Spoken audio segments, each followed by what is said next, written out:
Assalamualaikum warahmatullahi wabarakatuh. Kembali lagi ke channel Enpol Show. Kembali lagi bersama saya Risa Nurfikral dan saya ditemani langsung bersama Bung Noval Laode ya. Siap. Kita kali ini akan membahas terkait melek hukum yang sedang hangat diperbincangkan oleh masyarakat terutama pada buruh.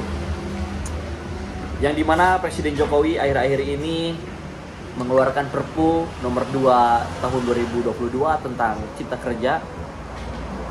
Perpu ini dikeluarkan akibat atau tindak lanjut daripada putusan MK yang menyatakan inkonstitusional bersyarat terhadap Undang-Undang Cipta Kerja.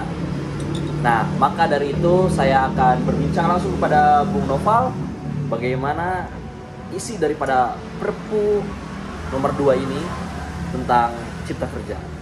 Langsung saja Bang Noval, bagaimana hari ini, sehat? Sehat. Alhamdulillah. Jadi begini Bang Sehat. Noval,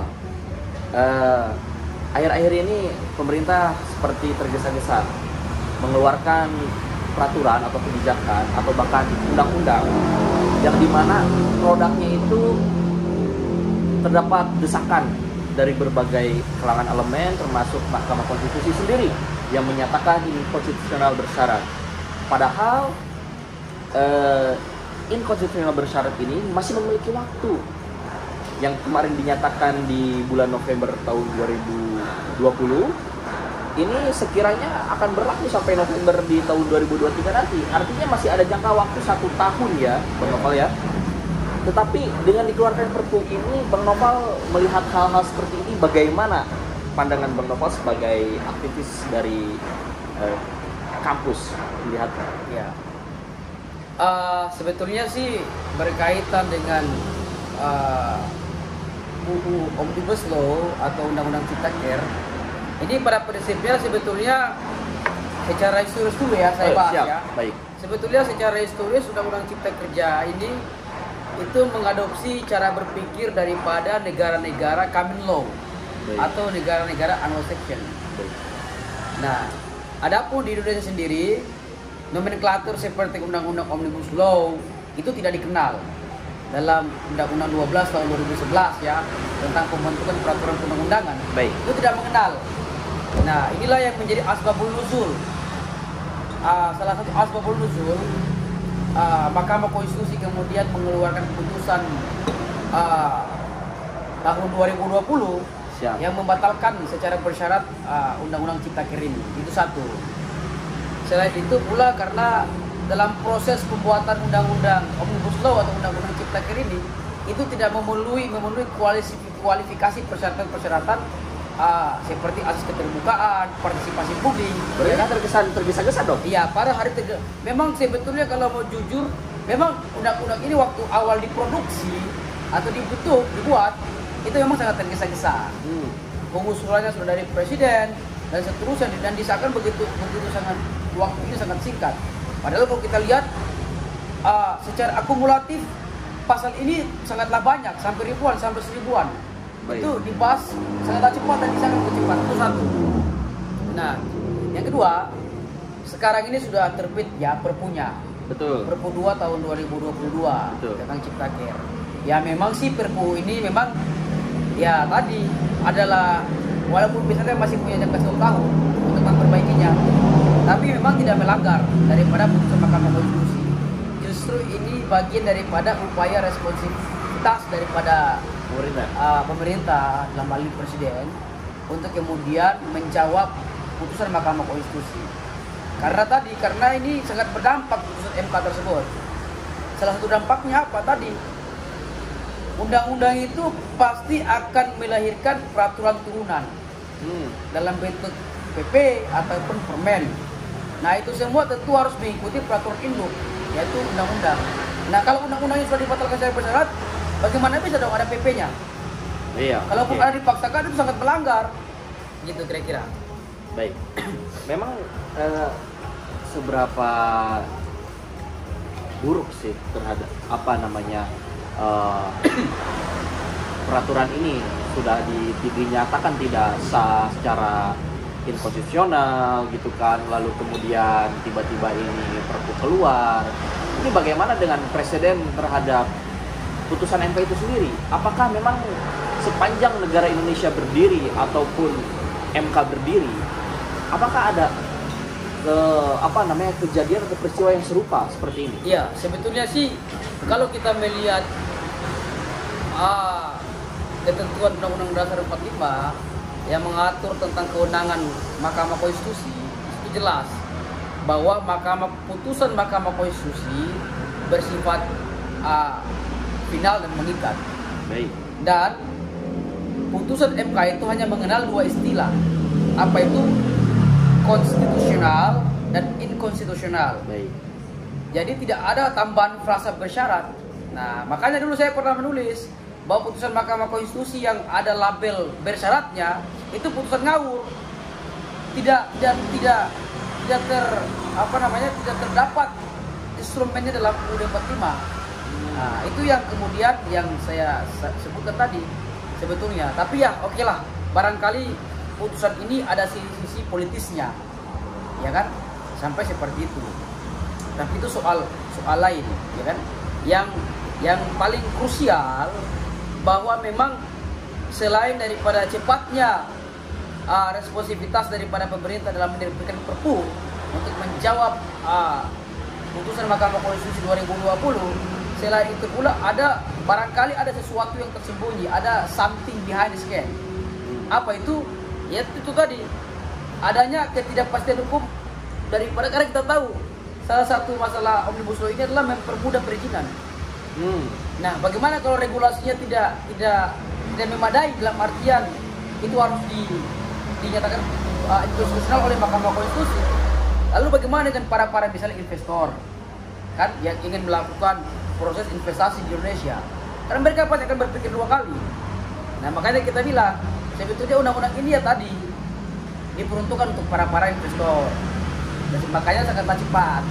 Tapi satu hal yang kita perlu antisipasi dan perhatikan, bahwa dalam sepanjang sejarahnya itu yang namanya undang-undang Omnibus Law itu undang-undang yang syarat akan kepentingan. Kenapa? Karena akan ada pasal-pasal yang kemudian dititipkan atau disisipkan untuk kepentingan kelompok tertentu. Nah, ini yang berbahaya, kan? Walaupun sudah menjadi regulasi, tetapi ini perlu diantisipasi dan perlu diperhatikan.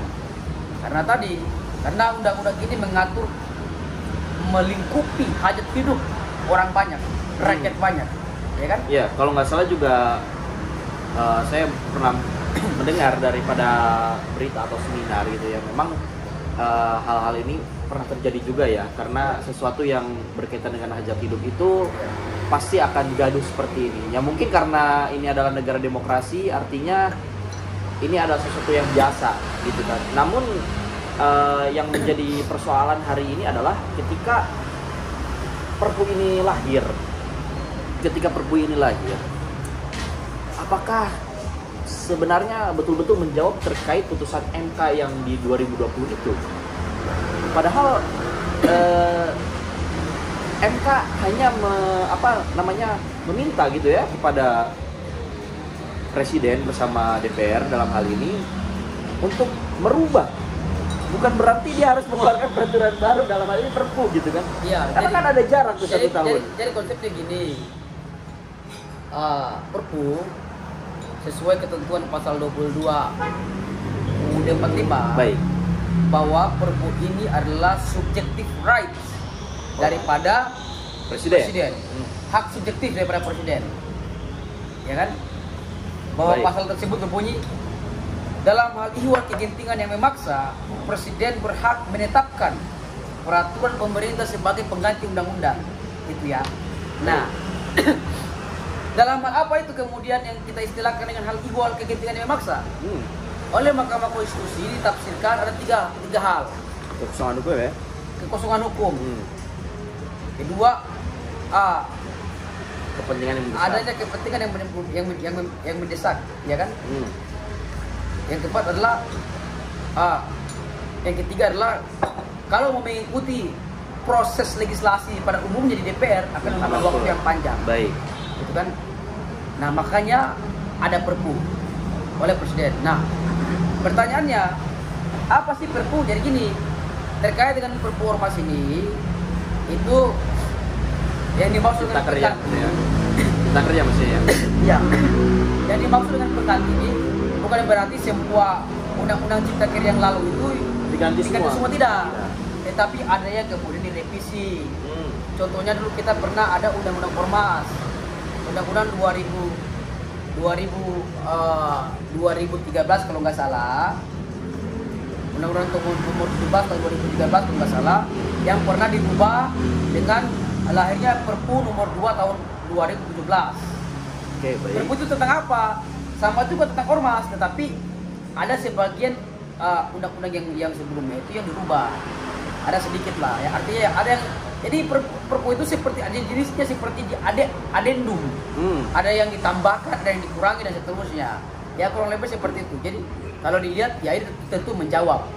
Tapi selain menjawab itu juga kita perlu tanyakan lagi nih, apakah hanya menjawab putusan Mahkamah Konstitusi atau menjawab kepentingan oligarkis? Siap. Nah ini juga. Ini subjektivitas berarti ya. Jangan sampai juga ke situ kan. Siap. Tapi memang kalau kita dalam konsep berdemokrasi, ya kita diwajibkan, bukan disunahkan, tapi diwajibkan untuk prejudice, berburuk sangka terhadap kekuasaan.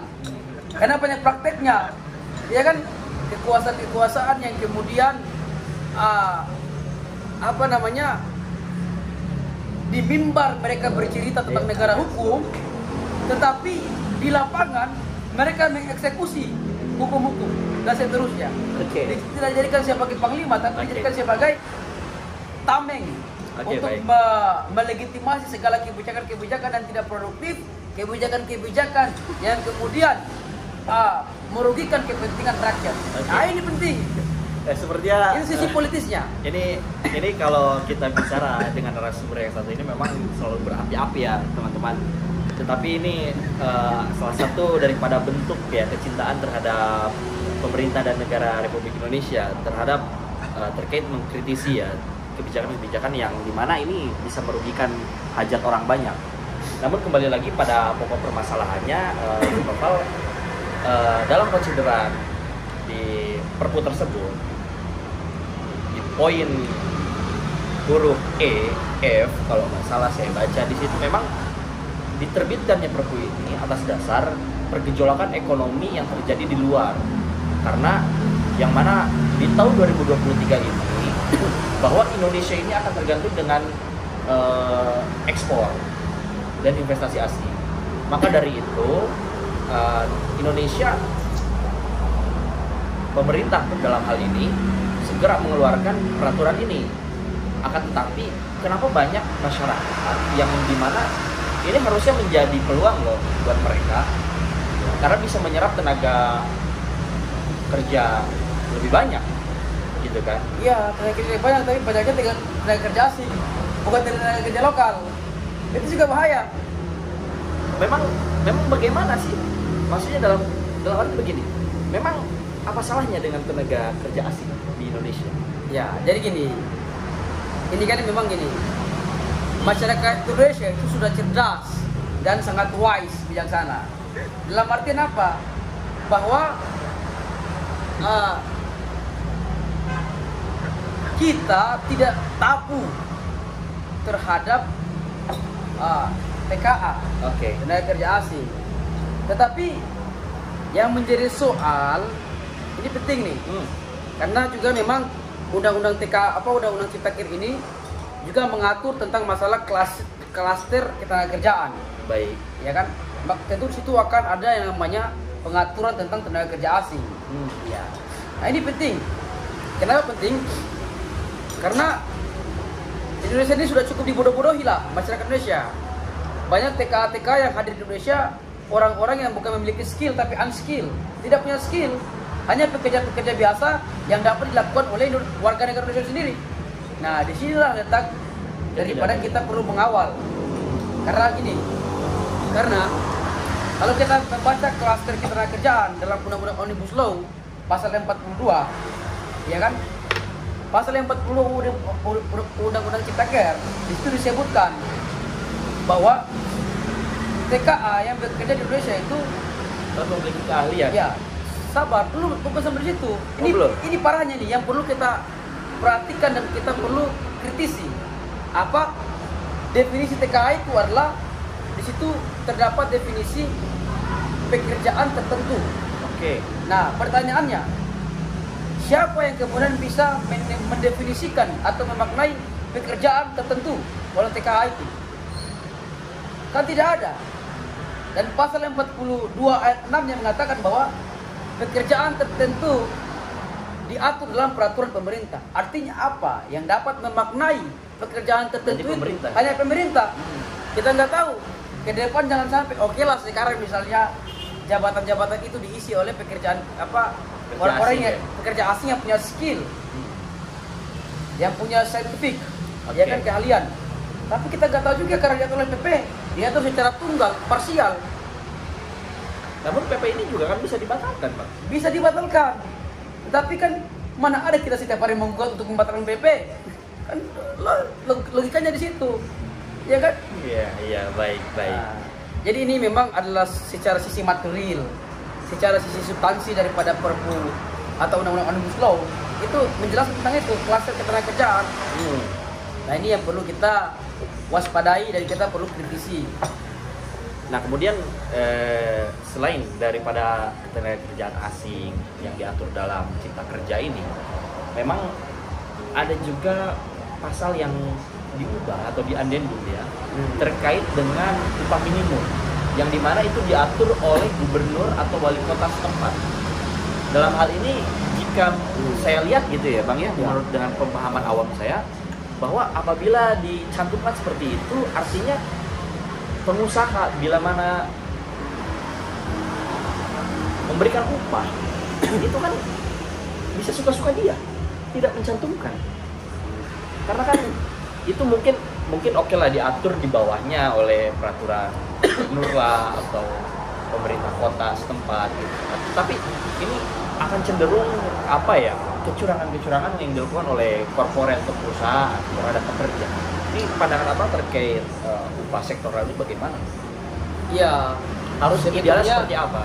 Sebetulnya upah ini tidak boleh sektoral, ya kan?